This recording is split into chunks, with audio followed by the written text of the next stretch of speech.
So boys and girls, we are continuing with the chapter that is chapter number 1, planning in sports. कल जो अपन ने पढ़ा था उसका क्विक रिकैप कर लेते हैं. सबसे पहले हमने कल बात की थी प्लानिंग की डेफिनेशन से. What do you mean by a plan or planning process? इसका हम क्या करते हैं? We put thoughts together and organize activities required to achieve a desired goals. फिर हमने देखा था objectives of planning is 7 points to facilitate proper coordination to maintain good control over all activities. फिर 2 पॉइंट्स तो रिड्यूस से थे. Reduce chances of mistake, reduce unnecessary pressure of intimacy. Intimacy word पे छोड़ा, एफिशिएंसी से उठाया, increase in efficiency, then to enhance creativity, to enhance sports performance. ये अपन ने कल पढ़ा था. वेरियस कमिटीज के बारे में पढ़ा था गाइस. अपन ने सबसे पहला काम कौन कर रहा है? Committee for officials. ये क्या करता है? सिलेक्ट करता है. रेफरीज हो गए या फिर एम्पायर हो गए एटसेट्रा, इनको सिलेक्ट करता है. सेकंड चीज हमने क्या की थी? Committee for announcement. ये अनाउंस करेगा कि हम लोग ओपनिंग एंड क्लोजिंग सेरेमनीज कब होने वाली है. तीसरा कमिटी फॉर फाइनेंस, जो रिसीट्स एंड एक्सपेंडिचर्स का ध्यान रखेगा. कमिटी फॉर प्लान पब्लिसिटी, जो क्या करेगा? जो सारी बातें उसको क्या करेंगे? लोगों तक पहुंचाएंगे. Then committees for entries and programme, कौन आया किस टाइम पे, हम लोग चीजों को अलॉट करेंगे. सारी चीजों का ध्यान कौन रखेगा? Committees for entries and programme. Ground equipments, जो इक्विपमेंट्स लाके देगा. एंड कमिटी फॉर रिसेप्शन, जो गेस्ट को वेलकम करेगा. फिर हमने देखा था ट्रांसपोर्ट कमिटी, जो हमारे स्पोर्ट्स पर्सन को एक जगह से दूसरी जगह लाएगा. Then boarding and lodging, accommodations and serving meals, decoration करेंगे, रिफ्रेशमेंट प्रोवाइड करेंगे एंड फर्स्ट एड कमिटी रखेंगे. सिंपल. आज गाइस अपने को बात करनी है topic that is responsibilities of committee. आओ गाइस नई हेडिंग डालेंगे, that is responsibility of committee.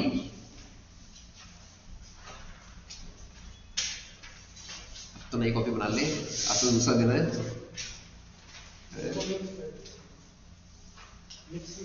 Mix में नहीं बना ले दोस्त. Responsibility of committees. क्या क्या कमिटीज की रिस्पॉन्सिबिलिटी है? वैसे तो अपन ऊपर देख चुके हैं, बट अगर ब्रॉडली क्लासिफाई करें तो ये कमिटी की जर्नी होती है. कुछ रिस्पॉन्सिबिलिटी उसकी प्री होती है, कुछ उसकी ड्यूरिंग टूर्नामेंट्स होती है, और कुछ उसकी पोस्ट होती है एक्टिविटीज होने के बाद. सिंपल बात करें, प्री मेरी क्या रिस्पॉन्सिबिलिटी एज अ कमिटी. अभी तक कोई चीज स्टार्ट नहीं हुई है, तो मेरी प्री रिस्पॉन्सिबिलिटी क्या है? ऊपर में से बता दो गाइस, इनमें से मेरी प्री रिस्पॉन्सिबिलिटीज क्या है?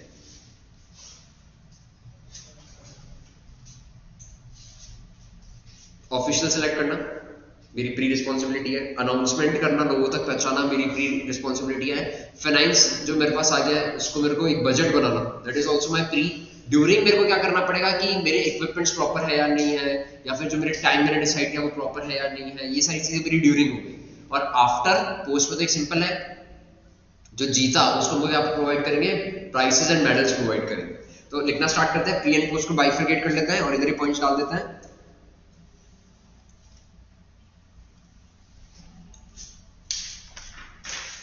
तीन चार पॉइंट्स लिखा देता हूं प्री के अंदर. To prepare budget, to prepare schedule, to prepare sports ground, track etcetera.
To present mementos, इसका क्या मतलब होता है गाइस? पीएचडी का टॉपिक है मेमेंटोज। हाँ क्या होता है ये? मेंटोज बोलते हैं इसको, मेमेंटोज बोलते हैं मेरे ख्याल से। मेमेंटोज तो टॉफी है, मेमेंटोज। होगी PhD complete, staffing directing controlling. अरे गाइस स्टाफिंग मेमेंटोज, कुछ पेन देना जिसपे कंपनी का नाम लिखा होता है, कुछ टी शर्ट्स बांटना एज अप्रेजल। तो इससे किसी भी इंसान की परफॉर्मेंस इवैल्यूएट होती है, मतलब वो खुद को बहुत सुपीरियर मानता है। आज मैंने सबके सामने सिद्धार्थ को बुलाया और एक 5 रुपए के पेन के ऊपर द गुरु क्लासेस लिख के बेस्ट स्टूडेंट का पेन पकड़ाया इसको, तो इसको बहुत अच्छा फील होगा, ये और वर्क करेगा। तो ये मेमेंटोस हम किसको देंगे? यहाँ पे एक गेस्ट को देंगे ताकि उनको अच्छा फील हो, ऑनर्ड फील हो।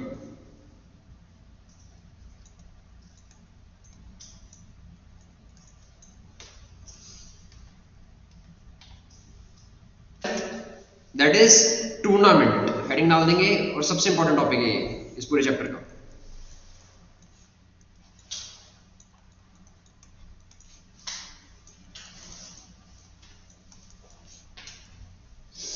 सबसे पहले डेफिनेशन की बात करें तो टूर्नामेंट का मतलब क्या होता है? What is a tournament? Match. और फ्री फायर वाले तो बता ही सकते हैं टूर्नामेंट का, तो तुम्हारे तो आते रहते हैं ना गेम पासेस वाले गेम, जिसके अंदर वो 4-5 जने टीम बना के खेलते हैं। सो टूर्नामेंट क्या है? यहाँ पे हम लोग बिकॉज हम फिजिकल एजुकेशन पढ़ रहे हैं तो हम फिजिकल चीजों की बात करेंगे। तो टूर्नामेंट क्या एक फिजिकल एक्टिविटी है जिसके अंदर हम कॉम्पीट करते हैं एक दूसरे के साथ में। सो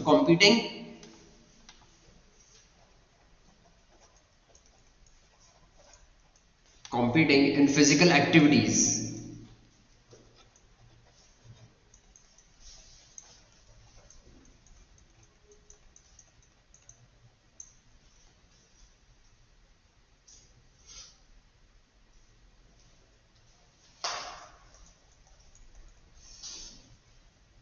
is known as tournament. अब टूर्नामेंट के कई तरीके के एग्जांपल्स होते हैं, जैसे national level, state level, district level, world cups, Olympic games. तो ये सारे टूर्नामेंट्स हैं, तो हम एग्जांपल्स पे डाल देते हैं। Level such as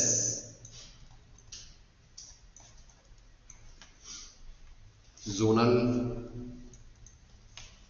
district, state,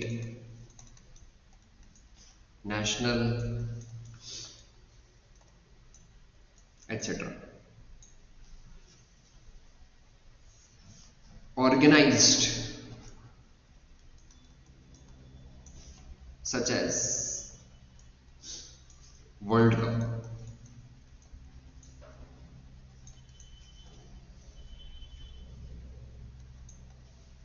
Olympic Games, Dream 11 है ना, Dream 11 की टीम बनाओ, that is also tournament, but you physical activities में include नहीं होगा, है ना। 3 पत्ती नहीं, this is also a tournament। हाँ इसको मालूम है कैसे खेलते हैं उनको बताना। अब बात करते हैं इसके इंपॉर्टेंस के बारे में। टूर्नामेंट की इंपॉर्टेंस क्या है, कोई ट्राई करेगा? Importance of tournament.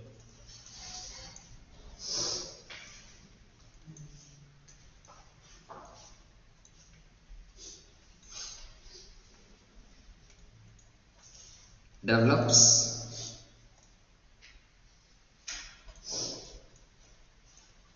sports skill,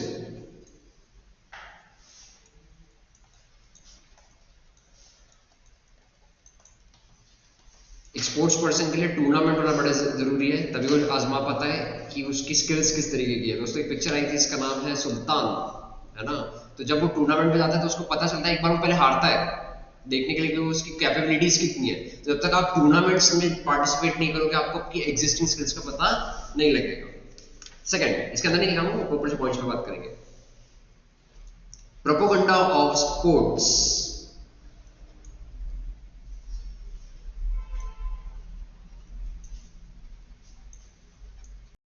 आज से काफी साल पहले तक लोगों को जेवलिन थ्रो के बारे में पता ही नहीं था, बिकॉज नीरज चोपड़ा जब जीता, इवन मेरे को भी नहीं पता था जेवलिन थ्रो का कौन सा गेम होता है। वो तो जब वो गोल्ड मेडल लेकर आया तब पता चला अच्छा ऐसा भी कोई गेम होता है। तो अगर कोई नया स्पोर्ट्स है या कोई ऐसा स्पोर्ट्स है जो लोगों को पता नहीं है, उसका प्रोपोगंडा किस तरीके से होगा? With the help of tournaments. Bracket में डाल देते हैं,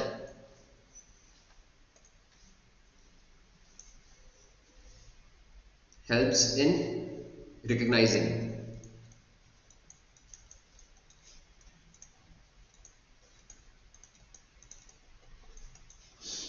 sports.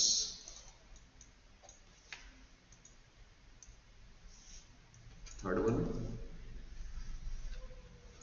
helps in selection of players. Example Yuvraj Singh जब रणजी ट्रॉफी में डबल सेंचुरी मार के आया डिस्ट्रिक्ट लेवल पे, तब उसको नेशनल टीम में खेलने का मौका मिला था। महेंद्र सिंह धोनी झारखंड का या बिहार की तरफ से, किसकी तरफ से खेलता था MS धोनी, जिस भी टीम की तरफ से खेलता था डिस्ट्रिक्ट लेवल पे, उसने बहुत अच्छा परफॉर्म किया था, दैट्स वाई उसको नेशनल लेवल पे सिलेक्शन मिला। Fourth point, development of national and international integration. दो कंट्रीज के बीच में अगर स्पोर्ट्स हो रहा है, इसका मतलब है दोनों कंट्रीज के रिलेशन अच्छे हैं। फॉर एग्जांपल पाकिस्तान और इंडिया का मैच नहीं होता, इंडियन टीम आज तक पाकिस्तान नहीं गई, इसके रीजंस है क्योंकि हमारे उसमें राइवलरी चल रही थी। तो अगर दो कंट्रीज के रिलेशन अच्छे, हमको रिलेशन अच्छे बनाने हैं, तो हम स्पोर्ट्स का इस्तेमाल कर लेते हैं। फिफ्थ पॉइंट, डेवलपमेंट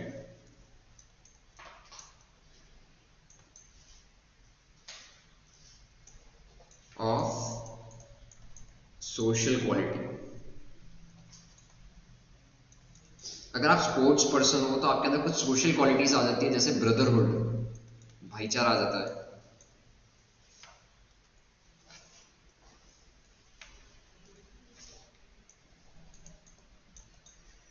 और डिसिप्लिन आ जाता है, टॉलरेंस आ जाती है। ऐसे थोड़ी कि हार गए तो फर्स्ट वाले के एक चमट लपड़ मार दी, ऐसे थोड़ी होता है। आपके अंदर थोड़ी टॉलरेंस होनी चाहिए, डिसिप्लिन होना चाहिए, ब्रदरहुड होना चाहिए, सामने वाले के लिए सिंपैथी होनी चाहिए।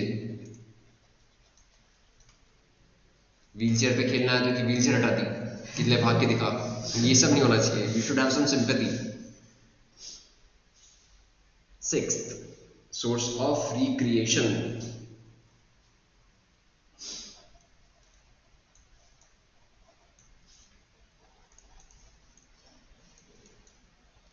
पैसे का बहुत बड़ा सोर्स है, सोर्सेज ऑफ इनकम है टूर्नामेंट। कुछ लोग ऑर्गेनाइज में पैसा लगाते हैं, जैसे शाहरुख खान ने टीम खरीद ली, पीटी जिंटा ने टीम खरीद ली, उनको लड़ा दिया, पैसे खरीद लिए। कुछ लोग आउटसाइड डीप ड्रीम 11 पे पूरे दिन बैठे रहते हैं। तो this is a source of income for many people. तो 6 पॉइंट्स गाइस, पहला डेवलप स्पोर्ट्स स्किल, एक इंडिविजुअल स्पोर्ट्स स्किल इंक्रीज करता है। Propaganda of sports helps in selection of players, development of national and international integration, development of social quality and sources of recreation. 6 points हमारे। बोले क्या sir कुछ important नहीं है, तो बच्चों वाली बातें हो रही है टूर्नामेंट के अंदर। अब आएगा मजा जब हम बात करेंगे टाइप्स ऑफ टूर्नामेंट के अंदर। तो हेडिंग डालेंगे टाइप्स ऑफ टूर्नामेंट।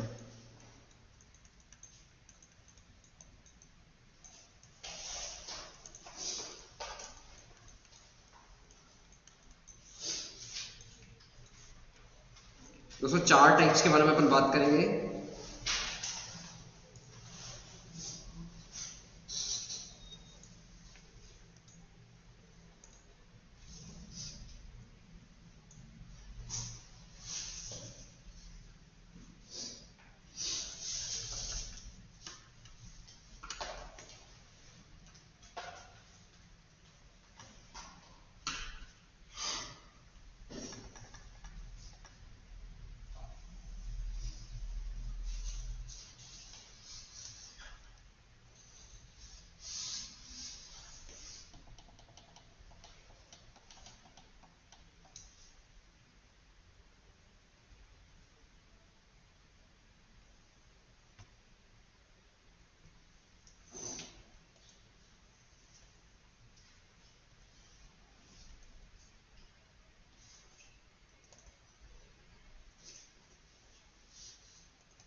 ठीक है, इस पहला टूर्नामेंट है हमारा नॉकआउट।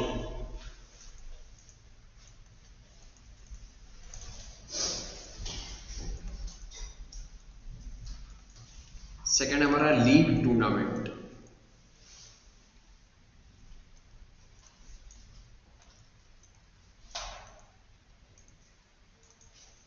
तीसरा है हमारे सामने कॉम्बिनेशन, मतलब नाम से पता चल रहा है किसका कॉम्बिनेशन होगा, नॉकआउट और लीग का। And last one is challenge tournament.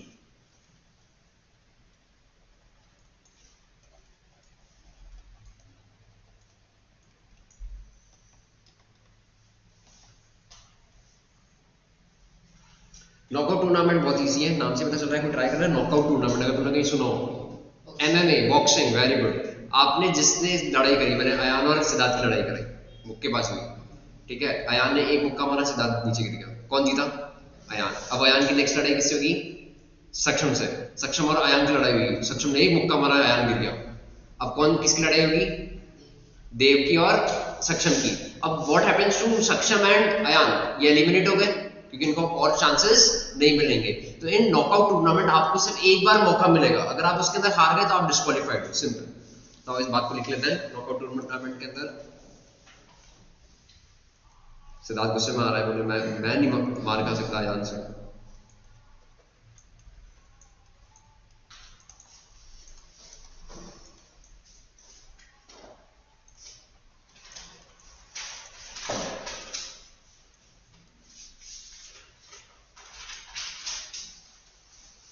In this type of tournament,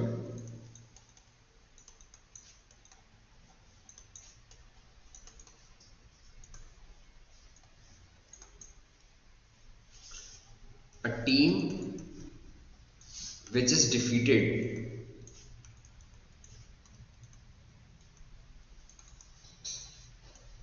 once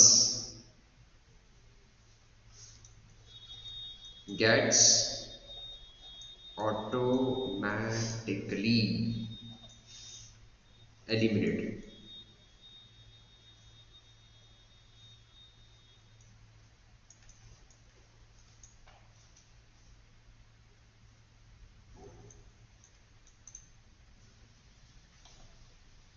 तो यहाँ पे एक छोटा सा एग्जाम्पल लेंगे। ये फर्स्ट राउंड है, फर्स्ट राउंड में A B C and D. पहले ए और बी की लड़ाई करा दी, विनर आया बी। फिर हमने सी और डी की लड़ाई करा दी, विनर आ गया डी। अब किसकी लड़ाई करा देंगे? और विनर आ गया डी। तो डी को हम क्या घोषित कर देंगे? विनर घोषित कर देंगे। As simple as that.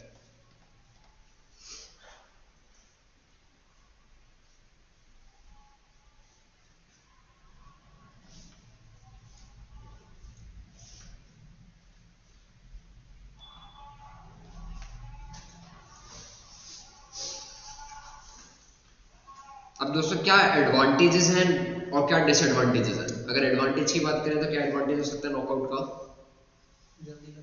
Very good, जल्दी खत्म हो जाता है और कम कॉस्ट लगती है और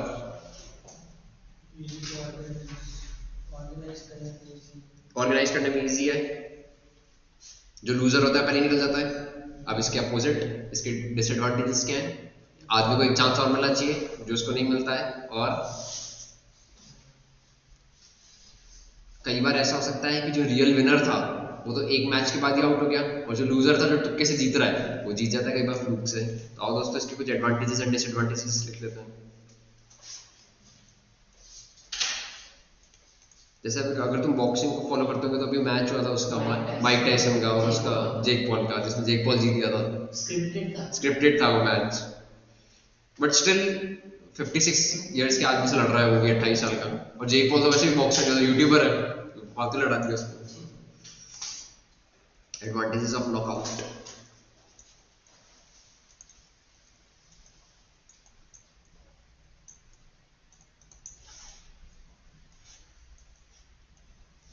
इसलिए मोहम्मद अली के लिए ज्यादा रिस्पेक्ट थी बॉक्सिंग के अंदर, क्योंकि वो कभी पैसे के लिए इस टाइप की हरकत नहीं करता।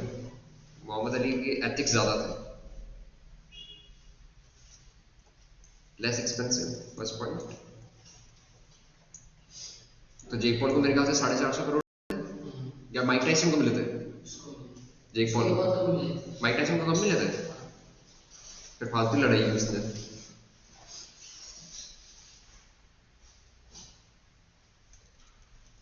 Teams tries to give best performance.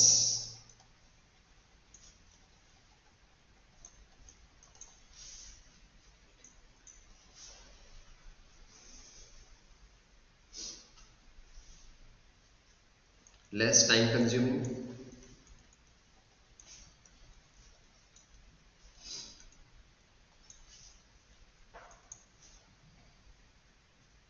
Minimum numbers of officials required.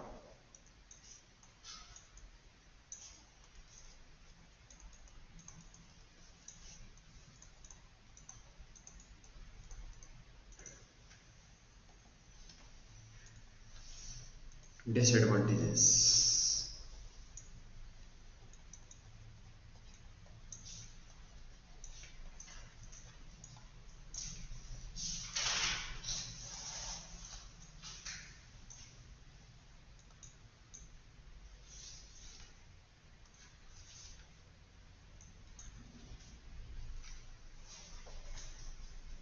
Good team may not reach final, जैसे आरसीबी नहीं, बट एक्चुअली आरसीबी के केस के अंदर नॉकआउट नहीं होता है, इनको चांसेस मिलते हैं डिफरेंट टीम से कम्पीट करने के। वो लीग है, वो लीग वाला में पढ़ेंगे अपन, फिर भी आरसीबी नहीं जीत पाती। और इस पे वो दीदी ने कॉमेडी भी तो की थी आरसीबी पे, स्टैंड अप कॉमेडी की थी ना एक दीदी ने, जिस पे कोई नहीं हंसा था यार, था ना यार, कैसे यार तुम इंस्टा नहीं चलाते क्या? मैं दिखाऊंगा तुम्हें इस पे यूट्यूब पे खोल के।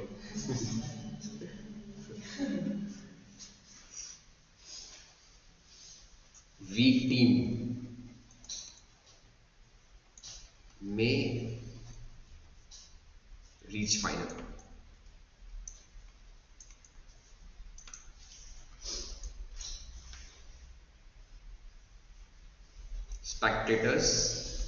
स्पेक्टेटर्स मतलब दर्शक, देखने वाले, may lose interest।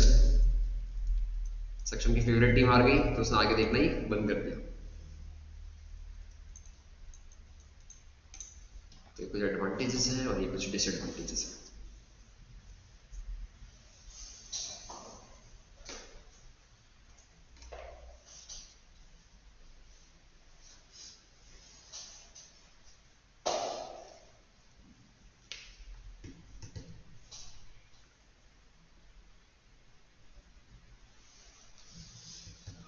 सेकंड में कौन सा था गाइस अपना? League tournament. तो हेडिंग डालते हैं लीग टूर्नामेंट।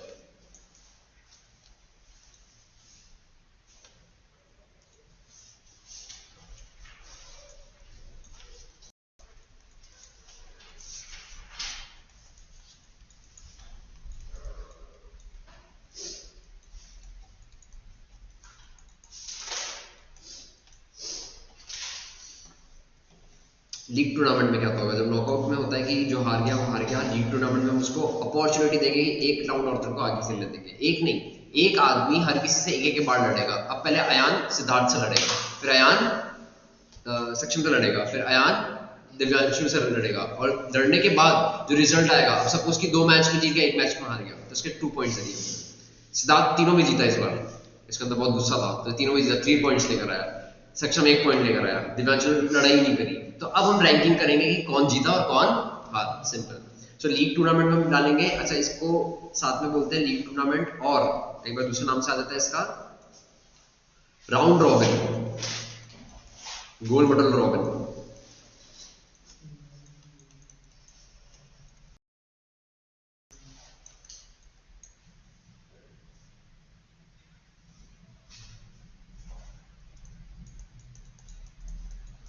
तो गाइस इस टूर्नामेंट की भी एक हिस्ट्री है। There was a guy name Mister Berger, Berger एक बार किसी से हार गए होंगे तो उन्होंने बोला यार ऐसा तो नहीं होना चाहिए था, मेरे को तो सबसे लड़ाई करने का मौका मिलना चाहिए था, और उसके बाद एक नया टूर्नामेंट आ गया दैट इज लीग टूर्नामेंट। सो इसको हम ऑल्सो कह सकते हैं मिस्टर बर्जर सिस्टम और mister Berger system.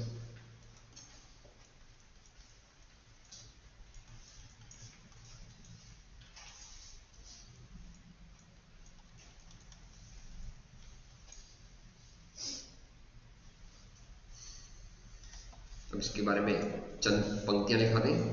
Each team plays with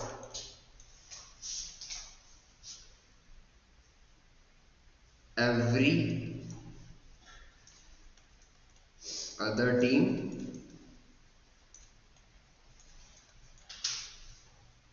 once if it's single league tournament.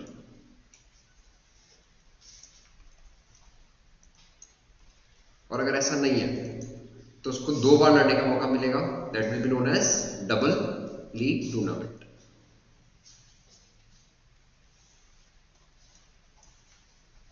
In double league tournament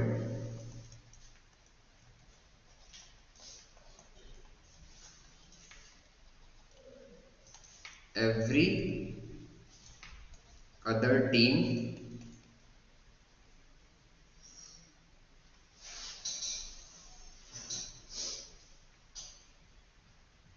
plays with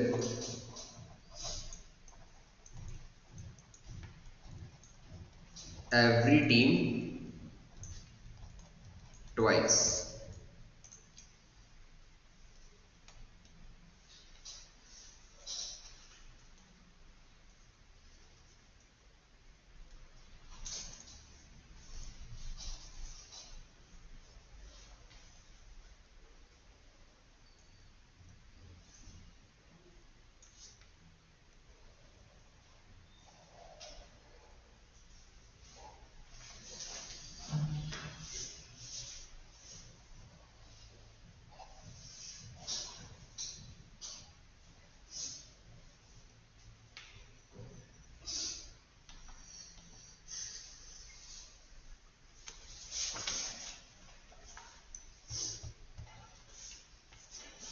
कुछ फॉर्मूलाज दिखा देते हैं तुम्हें। सिंगल लीग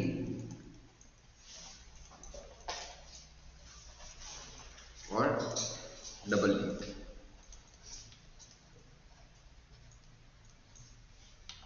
फॉर्मूला है गाइस सिंगल का n ब्रैकेट में n-1/2 where n is number of teams. Suppose कि example के अंदर 7 टीम है, एग्जाम्पल लेते हैं।